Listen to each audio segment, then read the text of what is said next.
Hello, everyone. My name is Katie, and welcome to the Greenland Quilter channel. And I have a good friend here with me today. Her name is Kristin, and she'll get to introduce herself in just a minute. I just want to tell you, for those of you who have already wished me a happy birthday, thank you so much. I really appreciate all of the well wishes I've been getting all throughout the day today. That means the world to me. Thank you so much for that.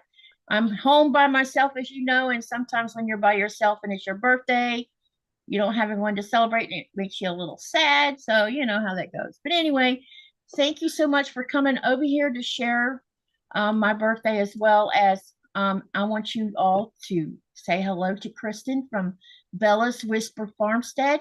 And I'm going to turn it over to her, and she's going to tell you who she is and a little bit about herself and about her YouTube channel. And then I'm going to just basically, we're doing a live podcast interview with Kristin, and we have lots of little things to share with you. Some of it y'all are going to think is super cool. Well, you'll think all of it is, but she has something really special to share with you, and I think y'all will love it. So go ahead, Kristin. I'm going to spotlight you, and you go ahead and start talking. All righty. Hey, I am Kristin with Bella Whispers Farmstead, and well, me and my husband, but he's not here right now. I have a little silky chicken who hopefully won't use the bathroom on me, but you can feel her crop and tell that she had just eaten. This is our silky chicken. We have maybe 30 silkies. We have a lot in the incubator right now. So that is, I guess I'll put her down. She's adorable. Very fluffy, and they have black skin and black meat, if you can believe that. Okay. Yeah, I didn't know that. It's kind of like a Chinese medicine type of thing, but there are pets. But we do have like our laying hens and stuff. They do lay, but they're very small. The eggs are very small. We are getting bees in a couple weeks. We hopefully are going to be getting some kind of like maybe a rabbit or a rabbit pair. And my garden is just waiting and yelling for me to come out there right now. And I can't wait to go out there either. So I have about 200 plants that I need to start planting tomorrow. And that's about it. I know that you haven't done a live for a little while, right?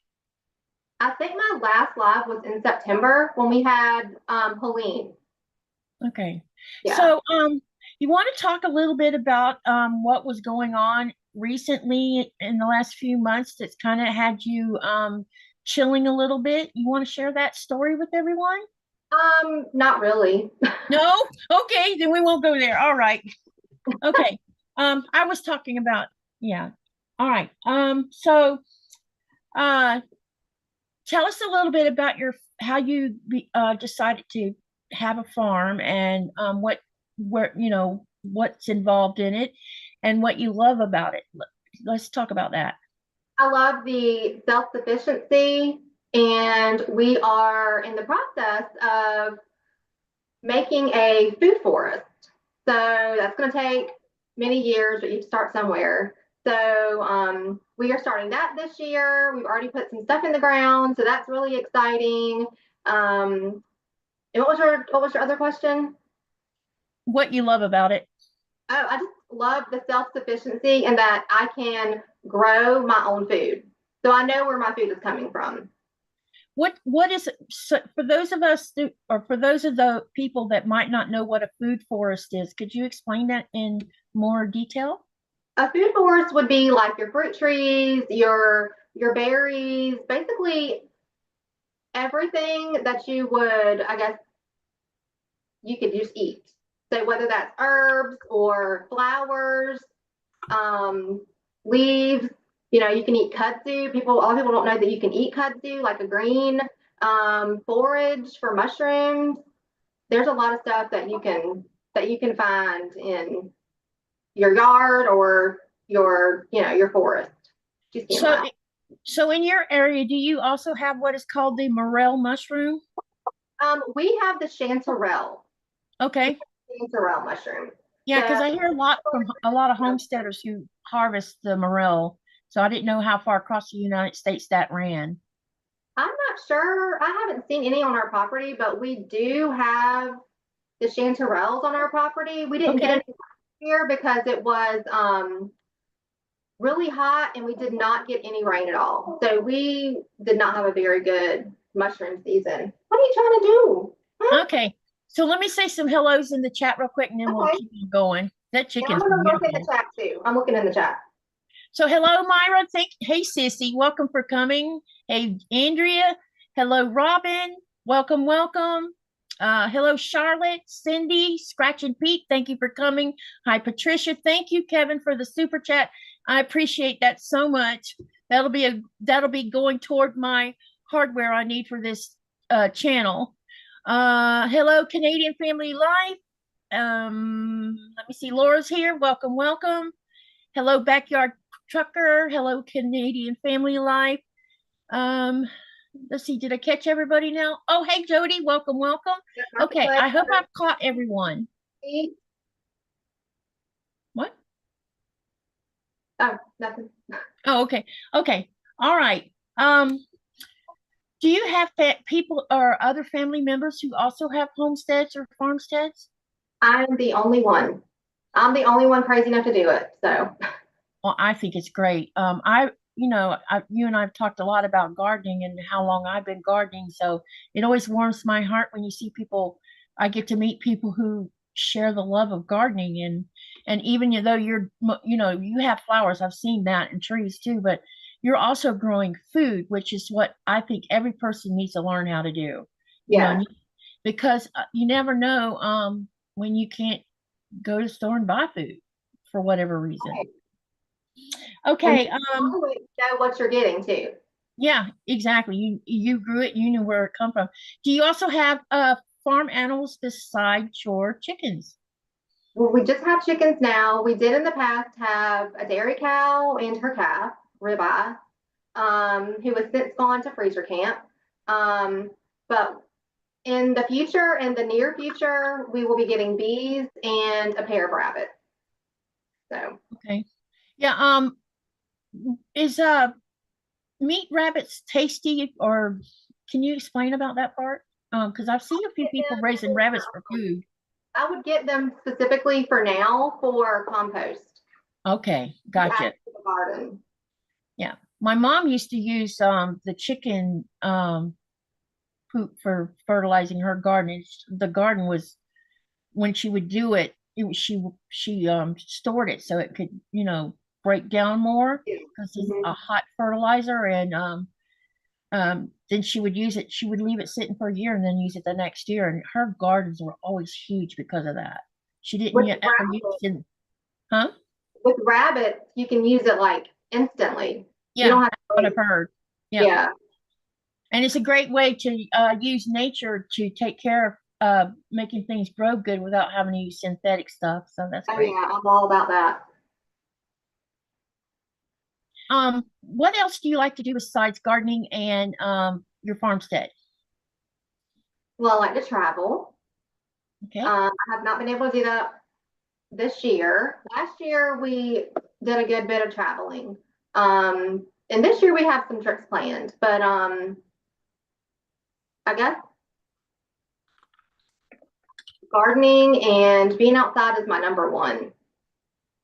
One of my favorite things. Does your husband get out there and also garden with you? Oh yeah. Okay, that's cool. Okay, so one of the exciting things that we wanted to share with everybody is Kristin inherited something really cool, and she's going to show it to you and talk about a bit. She's not a sewer, but she wants to learn, and she inherited a really cool gift. So go ahead and share your new gift.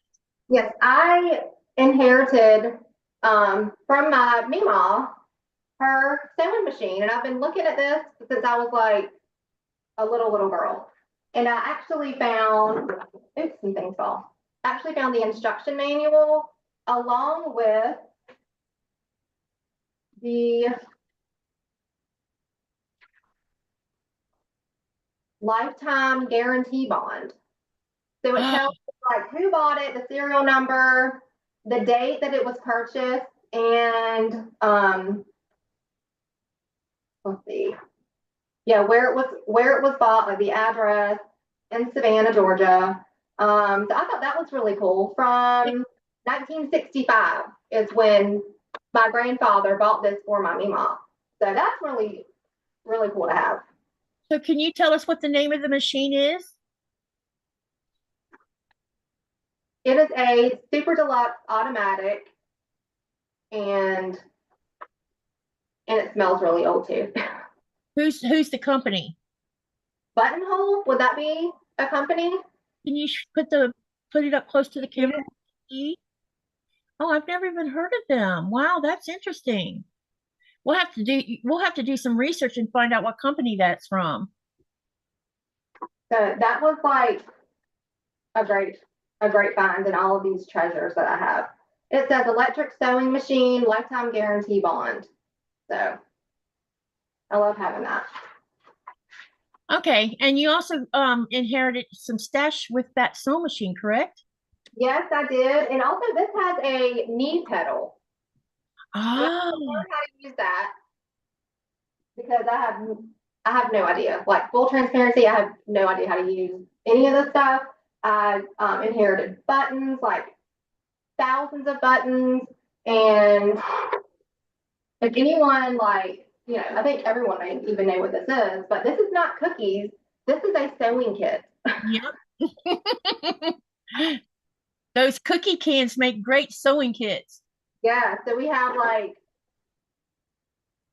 18-cent thread, and then I also have some wooden spools that I got. I just like going back and seeing how much stuff costs, you know, and what she got for that. So many buttons, and then patterns. I love the patterns.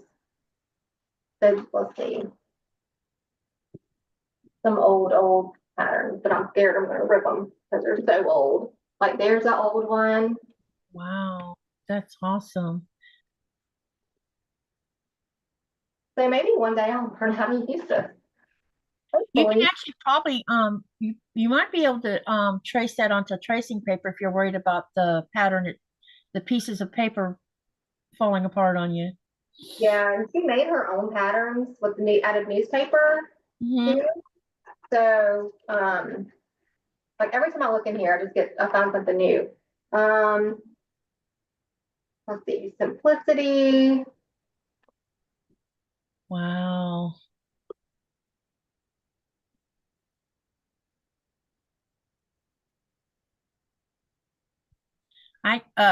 Canadian Family Life says, I didn't know those were cookie tins when I was growing up. My mom and grandma always had sewing stuff in them. I assume that's what they were for.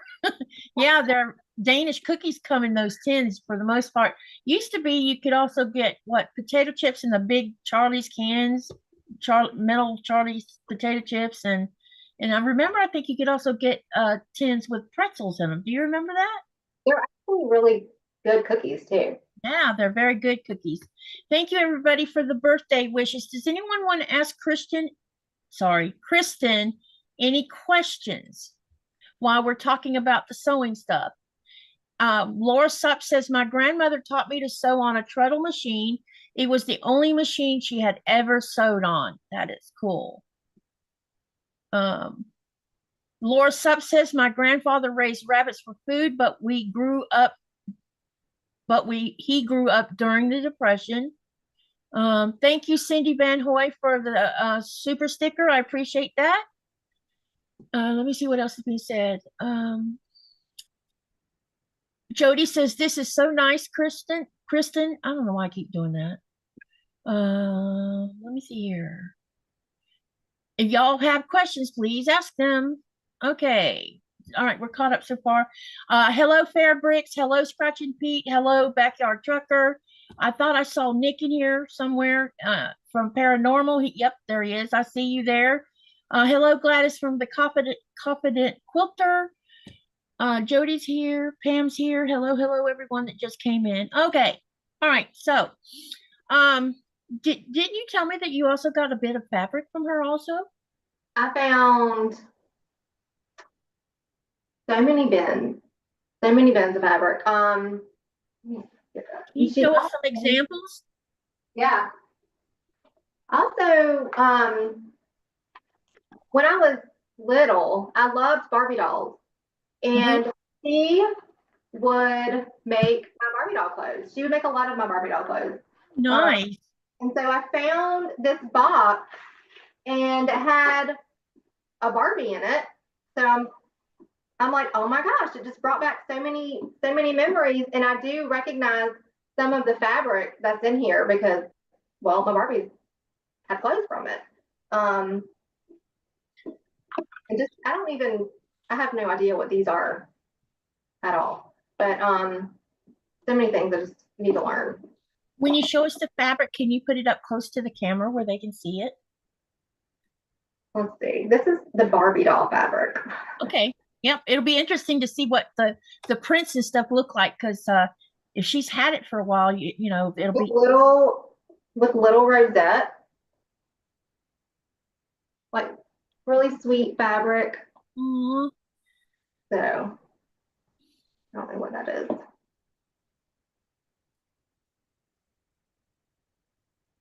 Look like feathers, like red feathers. Oh, does that feel like cotton? No, it doesn't. Okay. The rosettes feel like cotton. That Okay. feels like cotton. This feels like more of like a stretchy. Stretchy. Okay, gotcha. So this was like, because I can go back and, because I still have all of my Barbies. I have my Barbie dream house. I have all the outfits that she made me in the attic. And so I can go back and pick out the clothes that she made for my Barbies up that in the attic. So that's like really cool to have. Some gingham. We have some white and yellow gingham. But this is like some of the Barbie stuff, some of the Barbie doll stuff. Okay.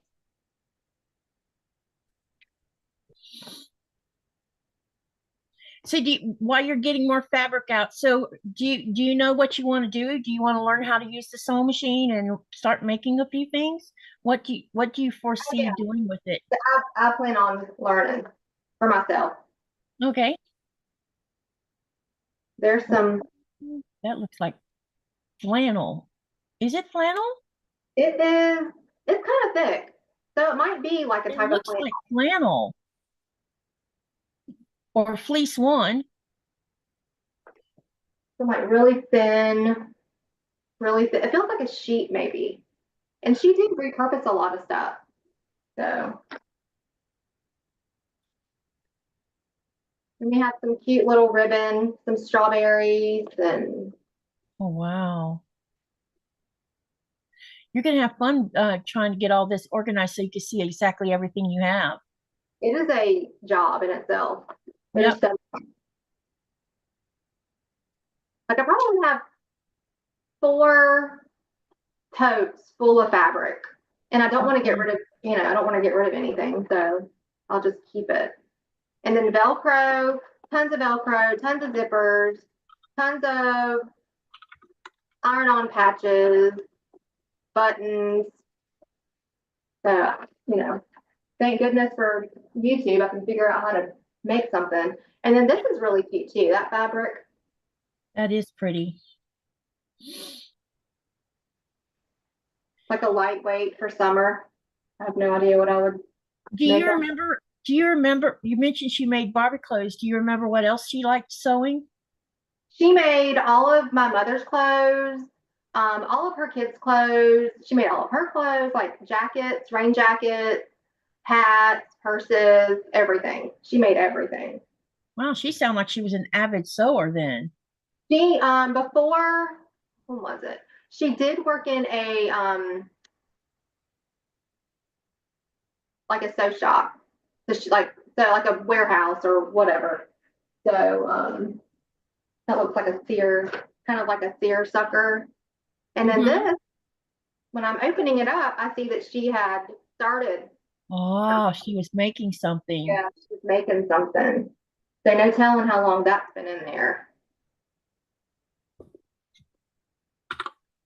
I found some really good treasures in here. Laura says, let's see, today would have been my mom's 84th birthday, and I miss her terribly, but honestly, my grandma was a far larger influence in my life. She taught me to be strong no matter what. And everyone's still wishing me happy birthday. Thank you, everyone who has wished me a happy birthday. And thank you, Laura. Yes, please do hit that thumbs up. I need to share Kristin's channel too. Let me see if let's see if she's in the bot, because I thought I did. Go ahead and you can keep talking. Oh, like so much binding. Like, what do you even do with binding? That's just like how much I know about sewing. Binding can be used, it depends on the binding and what it is you're making. She probably used it along an edge of something like the edge of a shirt. She might have used it on that, or on a jacket. You mentioned she made jackets and things. Yeah. When I was making my own clothes, you have the flat lace that's similar to binding, but it's not folded. It's just straight flat lace, and it's about a half an inch wide. And I always put that along the bottom on my skirts and my dresses.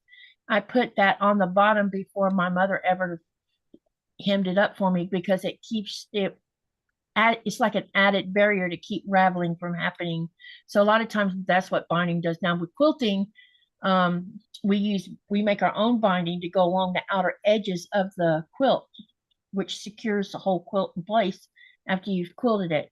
So binding can be used for a lot of different things.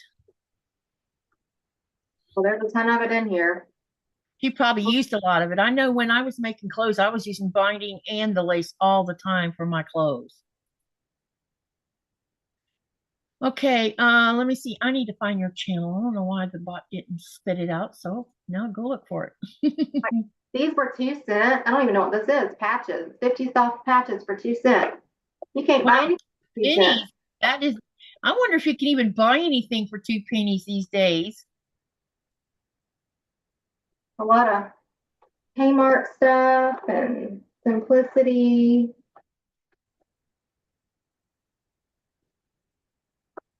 Uh-oh.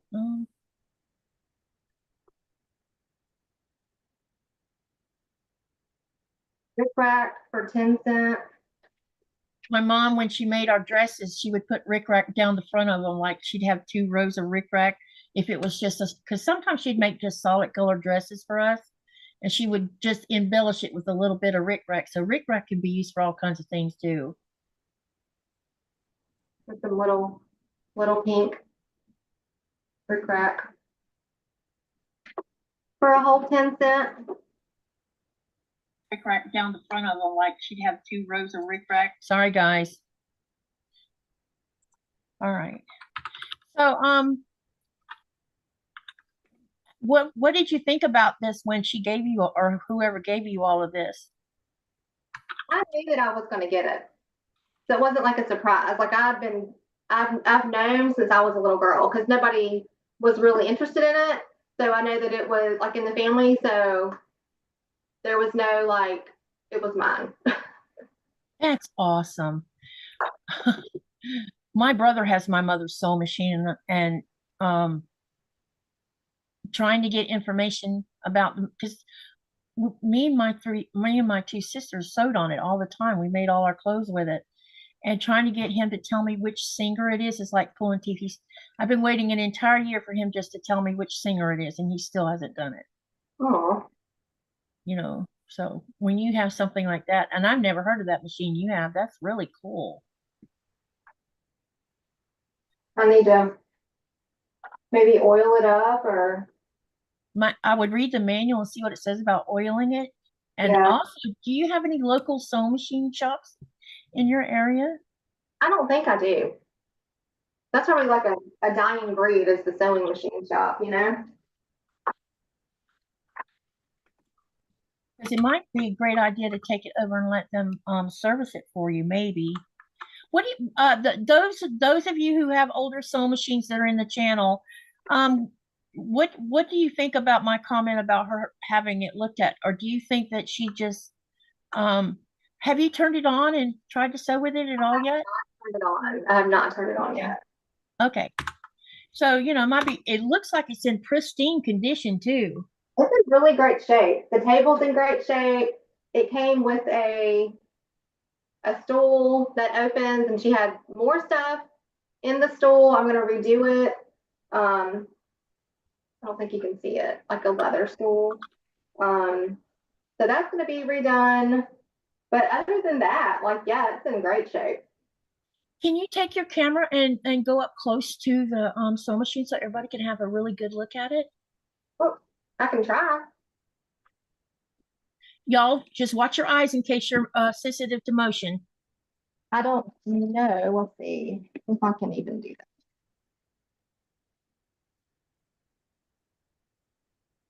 That is a nice, it's got drawers on it too, huh? Yes, it has drawers on the side behind the chair. It does have drawers on it. Can you lift the camera up a little bit? There you go. Now we can see all of it. That is a nice looking machine. It looks like it's all metal.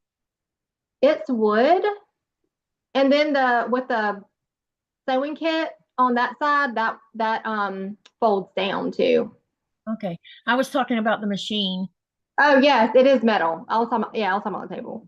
But Yep. yeah, it is metal. Oh, so the table is the table to the left underneath the open part is also part of the machine too? I mean, part of the cabinet? Yeah. So this is wood. The table is wood, and then this is metal. Yeah. Okay. Okay. All right. Okay, so I'm going to ask you a few funny little questions. What is your guilty pleasure? What is my guilty pleasure? Well, what I said, Dr. Pepper, but I haven't had one of those in a long time. I would say maybe just like reality TV. Okay. Yeah. Um, in the world of farmsteading, do you have a favorite tool that you like to use outside?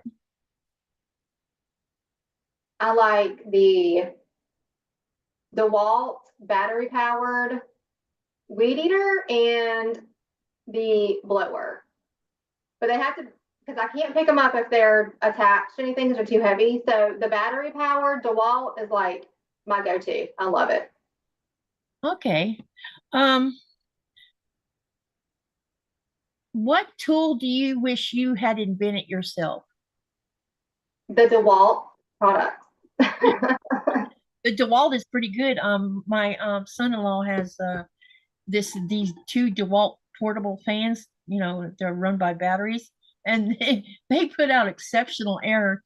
I was using them in the mother-in-law's suite when I was running the sewing machine because it get hot easy, and I have one of them over there, and it would run for hours on that battery. I love DeWalt and the batteries.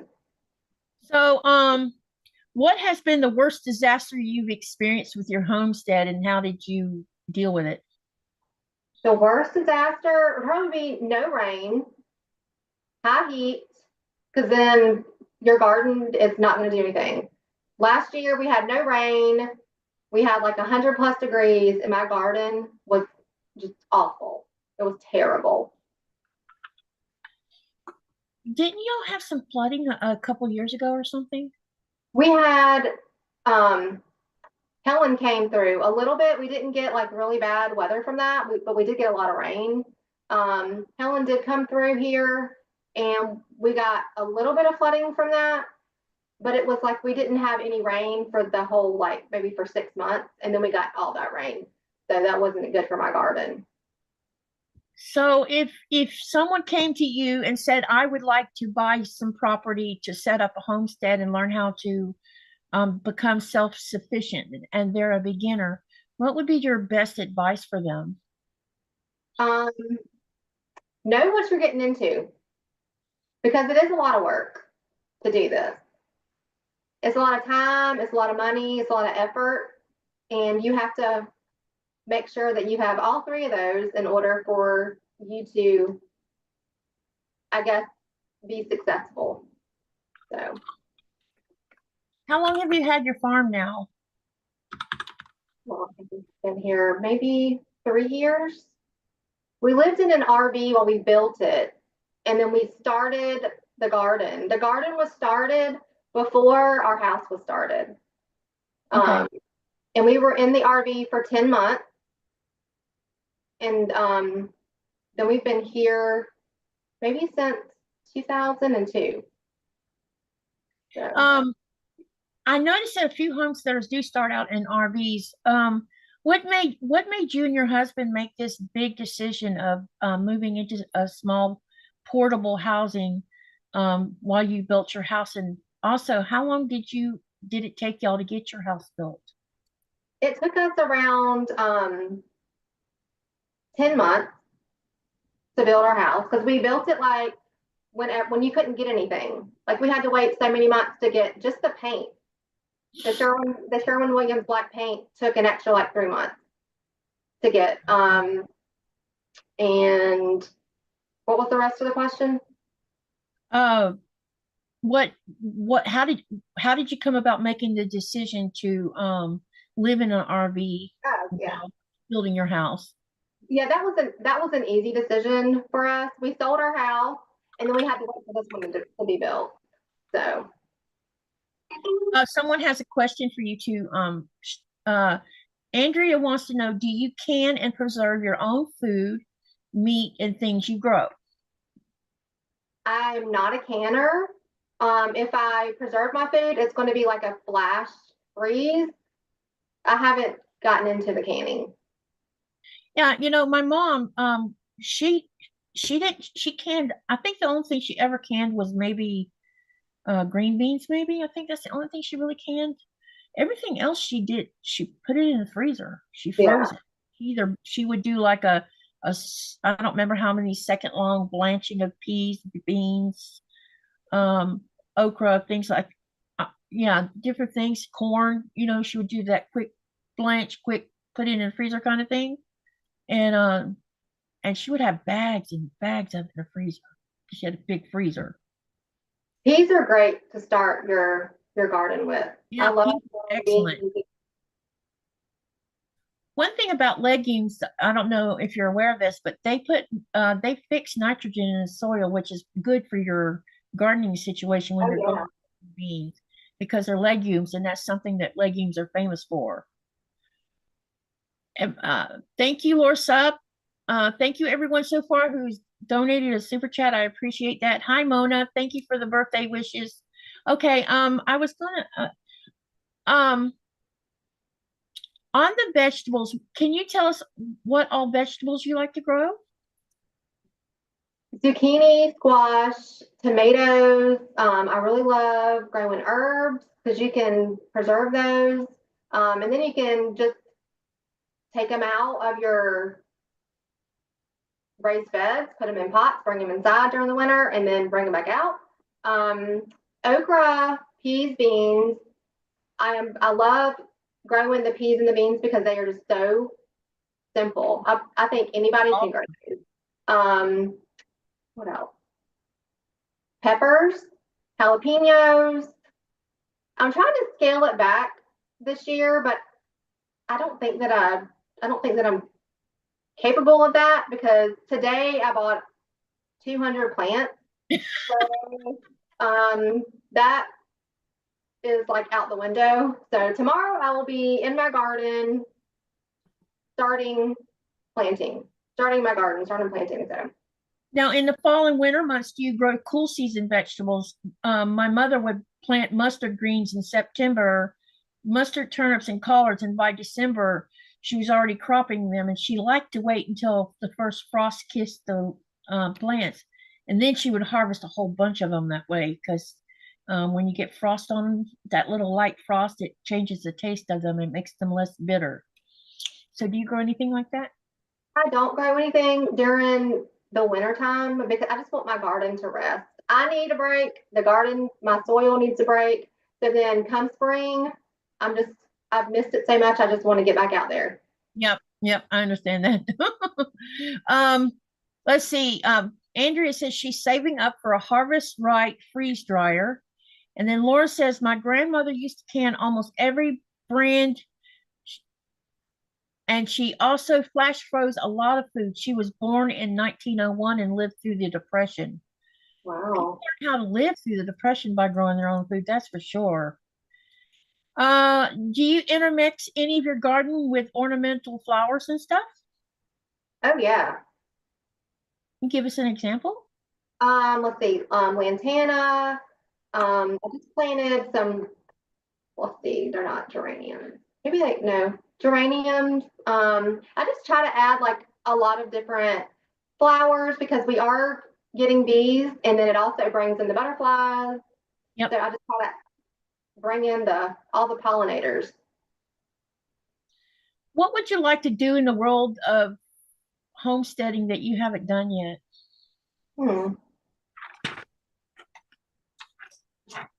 You know, I'm not really sure. I would say cows, but we already did cows, and I've moved on from the cows. And the milking, because we would go out there, or I would go out there and milk the cows by hand at first, and then we got a machine. The bees is something that we're really excited about. Yeah. Yeah, a lot of the growing honey is great. And the bees are great for all the gardening stuff with pollination and stuff. So that's a great idea. Yeah. Okay, if you could visit, well, I don't know how to ask this question exactly. Um, I know you probably watch other homesteaders channels and stuff. If there was one homesteader that sticks out in your mind the most, which one would you go visit if you could? Let's see. Maybe it was a year ago. We went to Justin Rhodes' farm. Oh, I know who that is. And we had the best time. And that kind of just like sucks you in even more whenever you can like go see the person that you watch on YouTube. So that was like really exciting and fun to go do that. So in your on your channel, because we're gonna migrate to your channel pretty soon. With your channel, I noticed that you like to do cooking videos as well. Can you tell us a little bit about your journey with cooking and how you started putting it into videos, and do you have plans to further that endeavor where it relates to your videos? Oh yeah, I want to get more into the cooking. I love to cook. I've been cooking since I was a child, just making my own recipes. And now I'm getting more into like the health side of it and less processed food, less, less white sugars or, processed sugars. So that's what I'm trying to incorporate now into my recipes. It's a cleaner diet and then sharing what I learn and what I know with everybody else. That's great. What is your favorite sweet bake that you like to do? Well, right now my favorite sweets are red grapes and blueberries. But the banana cookies that I just put out, those are so good. They're addictive. They're so good. Okay.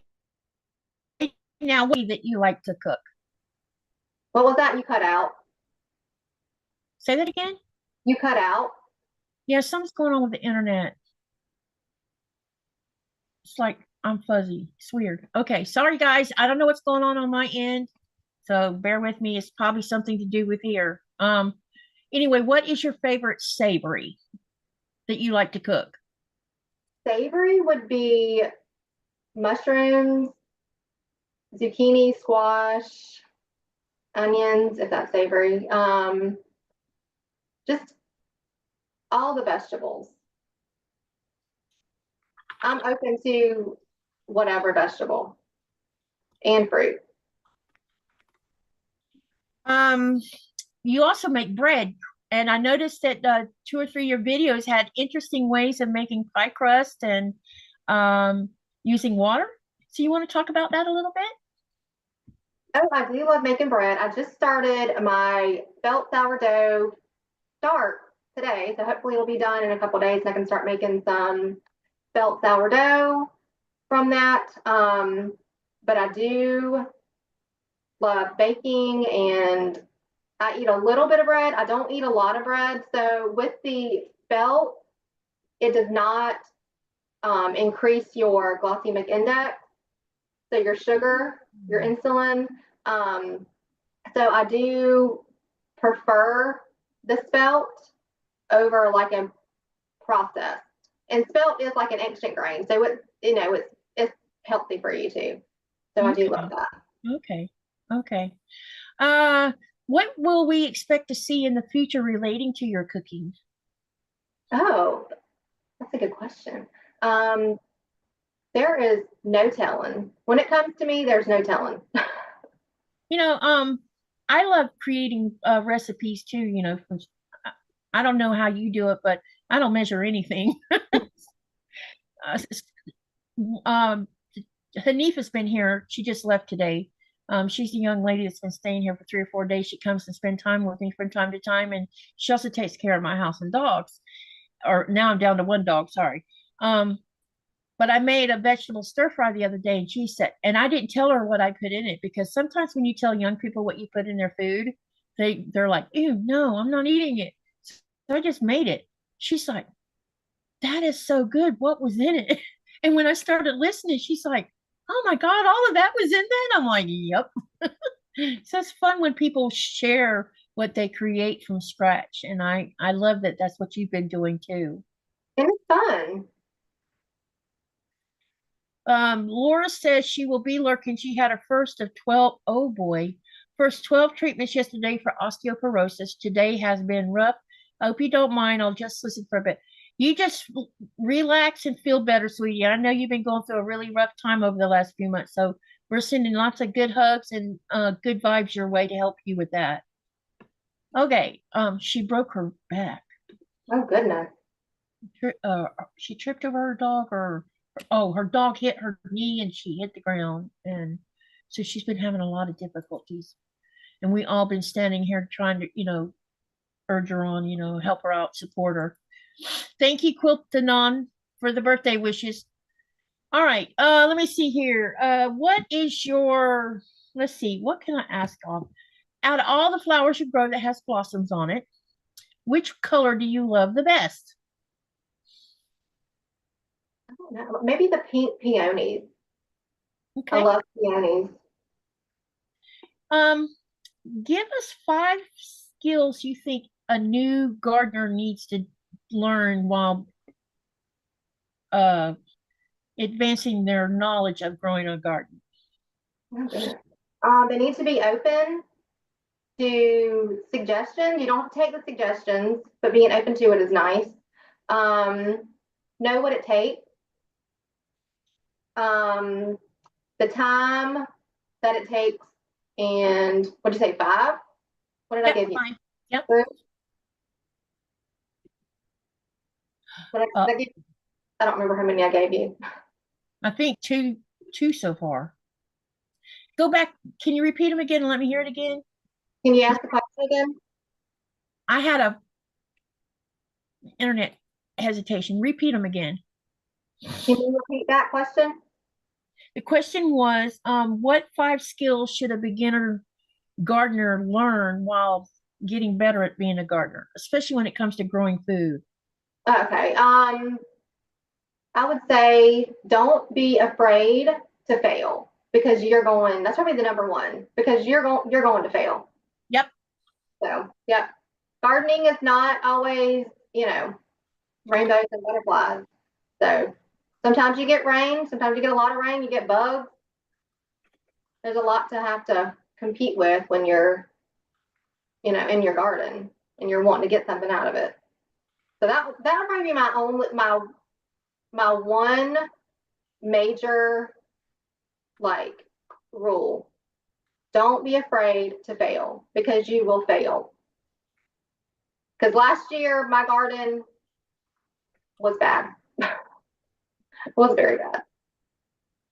One of the things that you have, when you're talking about that, the weather in your environment where you live at, depending on what part of the country or world you're in, weather affects everything and temperatures affect everything and humidity does. If it's too dry, I mean, there's this long list of things that affect everything when you're growing. And one year you might have a bang up crop, and then the next year is an epic fail because something in the environment changed. And with the way our planet's changing right now, I know it's affecting a lot of people who are trying to grow things. Yeah. One thing I told my daughter, and I think this is good advice for anyone who's growing food or for fun. And I've been telling my youngest daughter this. She says, "How do you?" Because she'll send me a message and she says, "Mom, what's wrong with this plant?"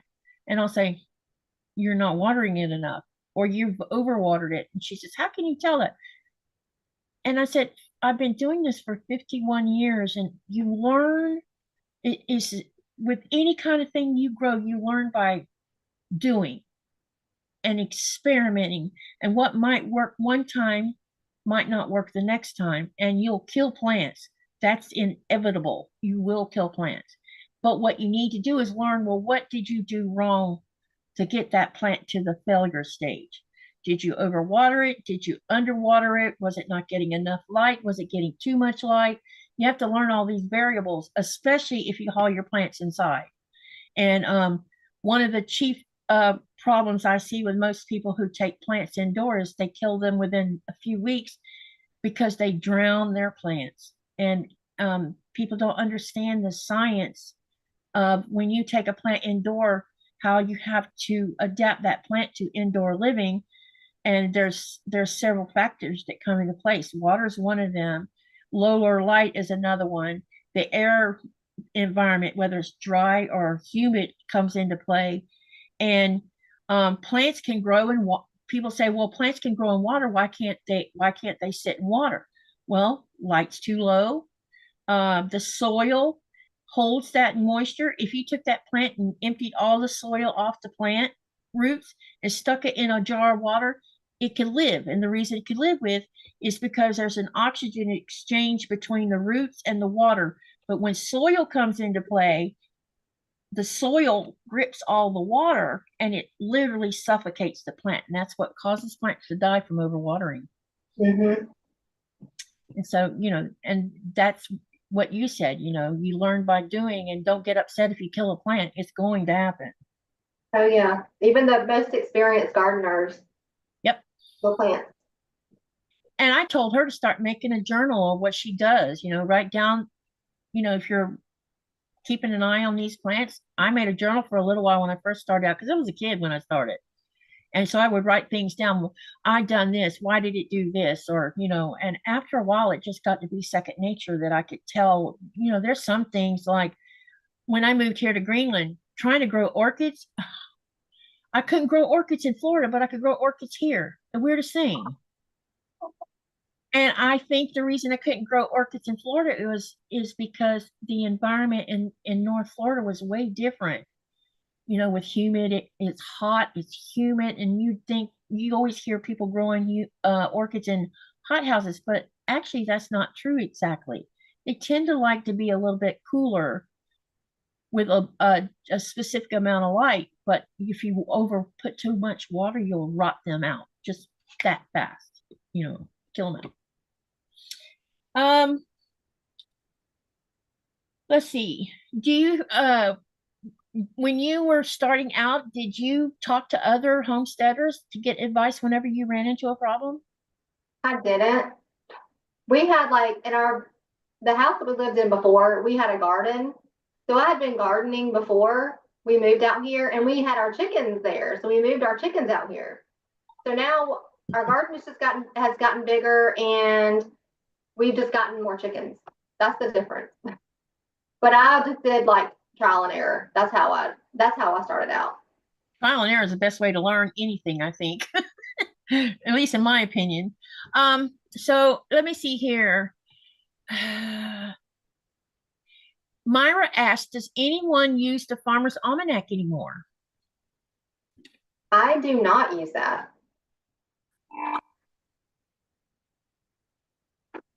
I never used one. I bought one one once or twice and looked at it, but They're I very would, interesting to look at.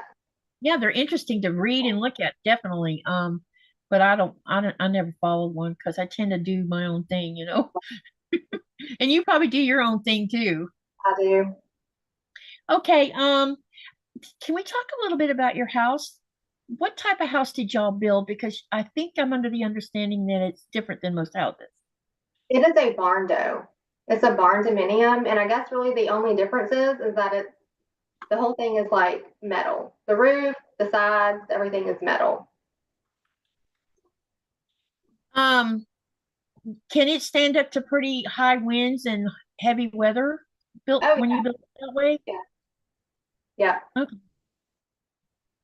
My grandfather's wait, Myra says my grandparents had a 20-acre farm and lived by it.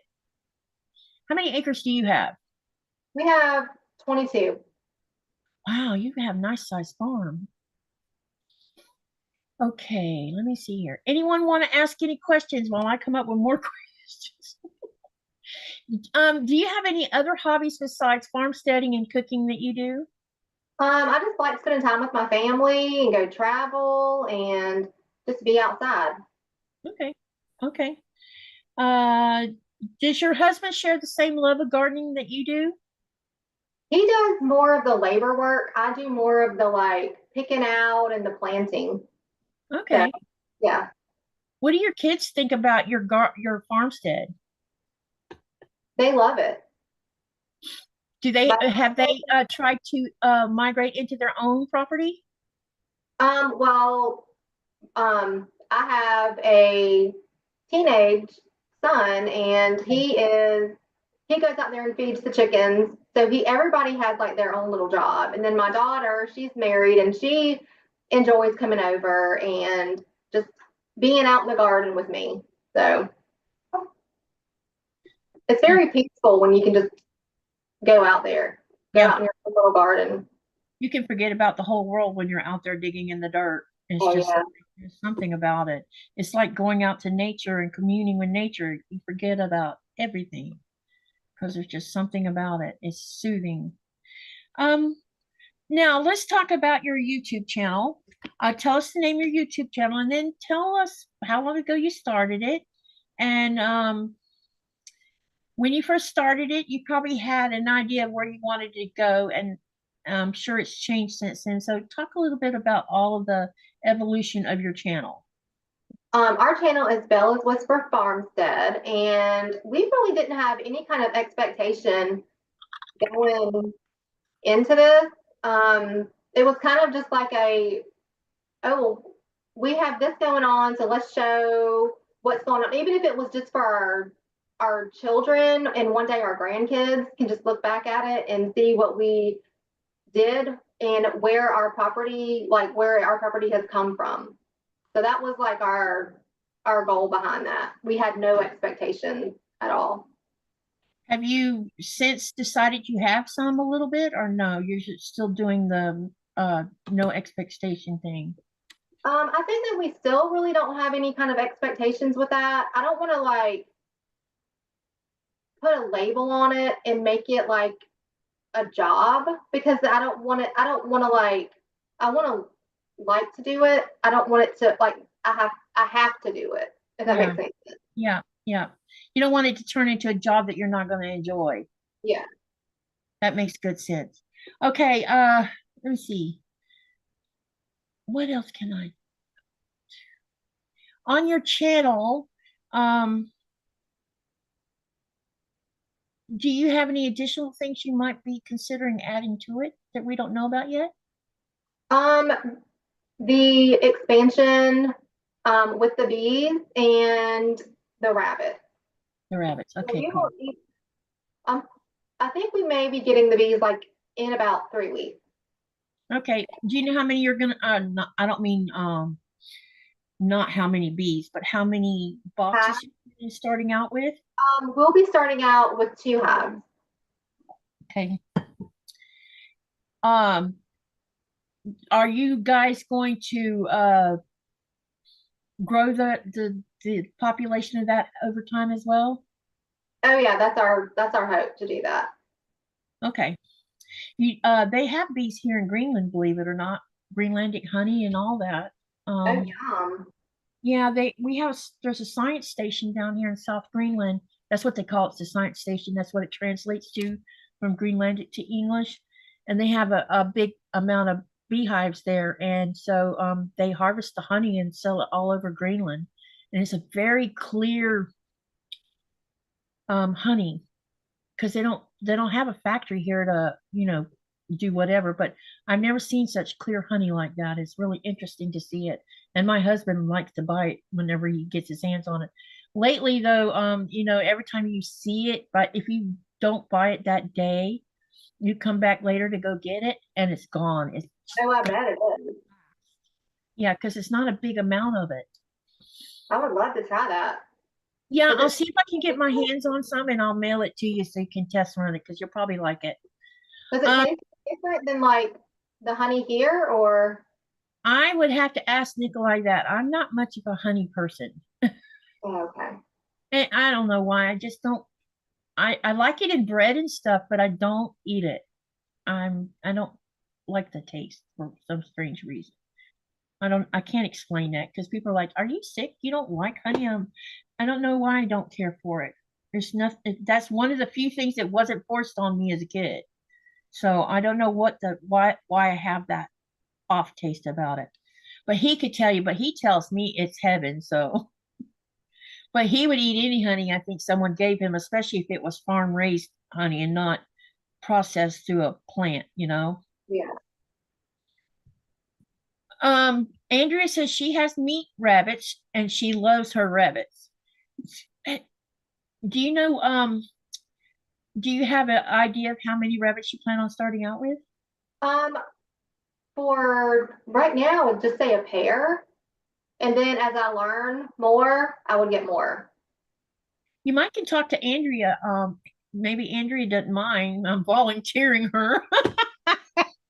But she's been growing meat rabbits for a while now. So if you need advice, her channel is Mama J Enterprises in case Okay. you want to ask questions. And let me see here. I can share her channel. I'll share her link in the channel. That way, if you want to follow through, you can always message her and ask her if you have a question about the rabbits that might come up.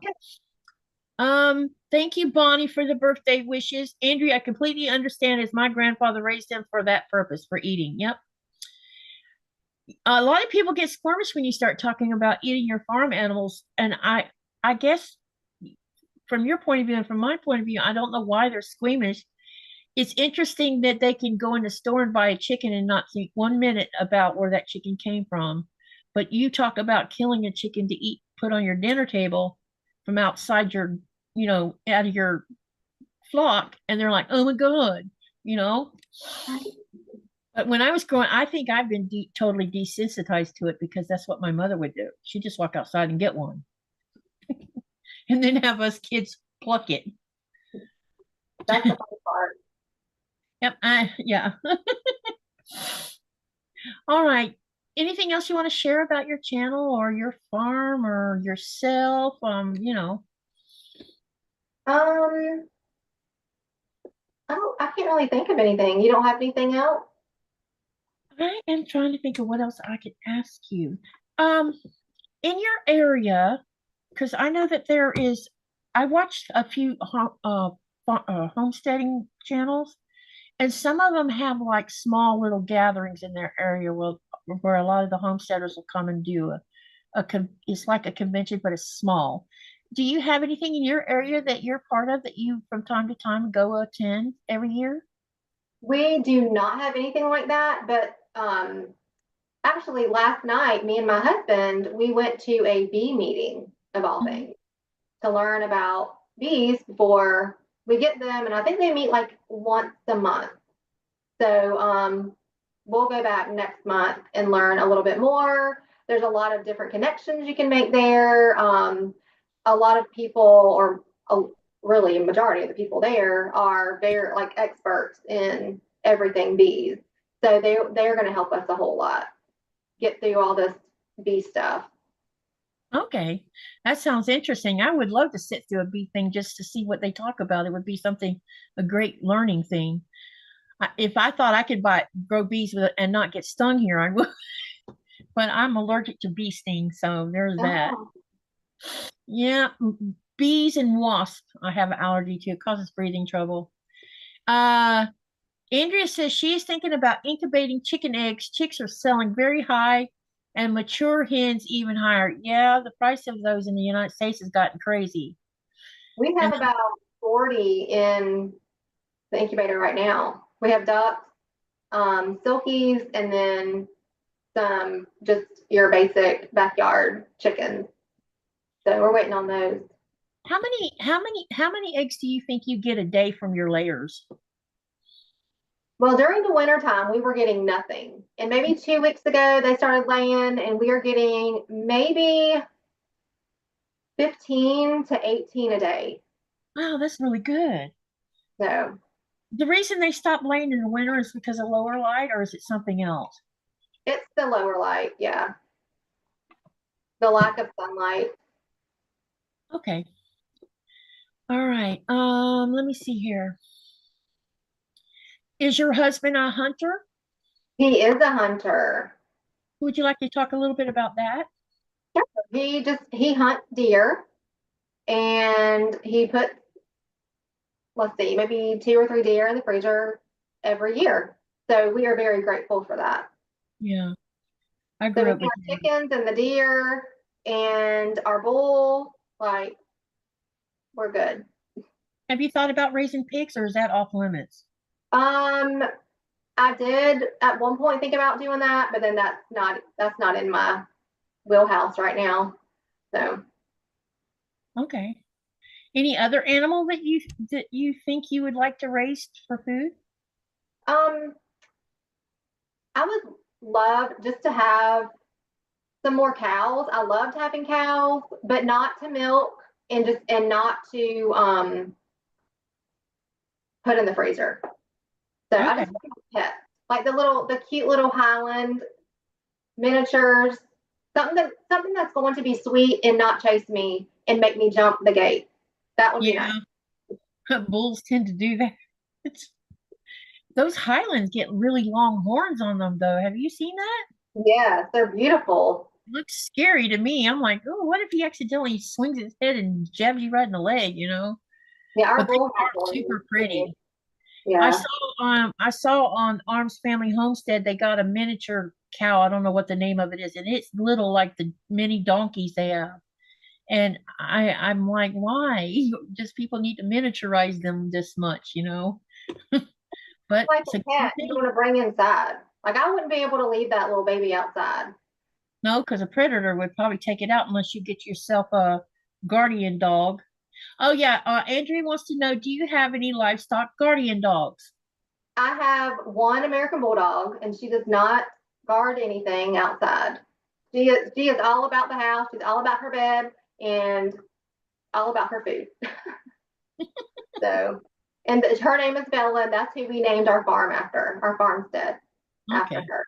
So, Okay, does anyone in the chat want to ask Kristin some more questions while I come up with some more? I'm trying to think what else I can ask you about. You live in North Carolina, don't you? I live in Georgia. Georgia. Okay, so you're in the same state my son is in. Um, what would you what would the winter what is a normal winter for Georgia for you where you're at?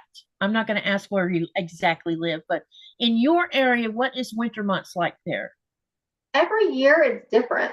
So this year was very, like, it seemed like it was longer. The winter was longer, and it seemed like it was colder. We actually got 4+ inches of snow this year, and I have never in my life seen that much snow in Georgia ever. Like we have sleet, we have hail, we have like where the roads are frozen, but we have never had that kind of snow before. And I was shocked because it was like the weatherman comes on and says, "Oh, it's going to snow," and you're like, "No, it's not going to snow." And then you wake up the next morning and it's like it's so deep. We were all One of floored. the things that most people need to pay attention to when you hear about snow and you don't believe it, see if the polar vortex has dropped down over the United States because that's usually what brings the snow. And what, I don't know, 2 or 3 years now. The lower it drops over the United States, the more snow you're going to see further south. It's interesting how the polar vortex, because normally the polar vortex only circulates in the northern hemisphere, which is part of Greenland. And the last 3 or 4 years, the polar vortex has split or broke off or completely come apart. And when it does that, the prevailing winds will drag it down over the United States. And that's why you saw snow this year, is because of that. Andrea says, how do you deal with grasshoppers? We don't really have grasshoppers that I've seen. We have like the Japanese beetles, what else? Like the squash bugs and the hornworms. Those are the ones that we have the most trouble with. So, do they have a natural predator for the hornworms? I think that with hornworms, they have the moth that comes in and kind of like, I guess, suffocates them. So when they get the white coating on it, you just want to leave them and let nature take its course. Yeah, yeah, because there's several. You got lace wings and the assassin bug, and I forget what one will actually attack a squash bug, but I can't remember what predator that is for that one. But not everybody knows where to even. There is actually online companies that sell predator bugs to take care of that, so you don't have to spray poison. And I hear everybody complain a lot about the squash bug being a problem. And you don't know until it's like too late. Sounds like you have a good conditions there if you're not having too many grasshoppers and things like that. Anyone else want to ask a question? So I'm wondering, I do want to say something for all of you who have given to my super chat and the super sticker. Thank you so much. I really appreciate that. All that money is going to go to the hardware apparatus I need so that I can put the camera over the sewing machine. So I'll be saving all that money for that. So thank you. I appreciate that ahead of time. All right. Let me see here. What do you have any trees right now in flower for spring? Has spring come yet? The pollen is here. Everything is yellow. My house is black, so my roof is just all yellow right now. And we need to have like a little shower to just clean it up. It's like pine. Forsythia is coming out. Our fruit trees are coming out, so that's really exciting. Yep. How many different species of fruit trees do you have? We have plums, apples, a couple varieties of apples, a peach. Let's see. We have berries, berry bushes, fig trees. Okay. Do you process your figs or you just eat them off the tree? We have not planted them yet, but we have them out there. Okay, so it's all about trying to get our little course going on. Okay, all right. Okay, anyone else want to ask a question? Because we're getting close to finishing up here. No one? Let me share Kristin's channel again. Y'all go over and share the love and like and subscribe to her channel. She would appreciate that. And when can we expect some new content? I would say by this weekend. Okay. Okay. So make sure you go over there and get all subscribed so when she starts posting content, you'll know what to watch. And also, if you haven't watched any of her stuff, please go over there and do some watch hours. I know all of y'all hear me say this all the time. Please go to the channels. Please watch. Watch is everything for every little channel that you keep up with because it gives watch hours. And this is what helps keep our channels going because it's a good foundation for each of us to have that. And make sure you subscribe, share the channels if you want to, do whatever will help other small channels because all of us are little guys and we're a small community. And as long as we're sharing and promoting each other and supporting each other, that's what makes this all better. So again, tell them where to find your channel. And then we're going to close this up. Bella Whispers Farmstead. Okay. Thank you, everyone, for coming to the live tonight. Thanks for coming and saying happy birthday to me. I really appreciate y'all. Have a great evening, and I'll see you tomorrow night at my usual time for our Thursday night live that we always have. Let me see what we're working on tomorrow. We are going to work on, let me hear. Oh, that's April. March tomorrow. I'll be working on My Hope PMQ. And then Friday is going to be, I'll probably work on Magnolia and Star Climber. And then Saturday, since Saturdays, there's 5 weeks in Saturday or 5 Saturdays this month. So that means I have an extra Saturday live, and I'm going to use it to continue working on the Magnolia and the Star Climber. So stay tuned for that. And remember to live, laugh, love, and dream. And what do you say to that? Or what do you do with that? You make something. So thank you, everyone. And thank you, Kristin, for joining me on this live. Y'all have a great night and see you tomorrow on the live. Hang on a minute, Kristin. Oh, that. Uh-oh. I didn't even know that. Hang on a minute. Something happened here. Apparently it crashed when we got that little blurb with the internet. Okay. Thank you all. See you later.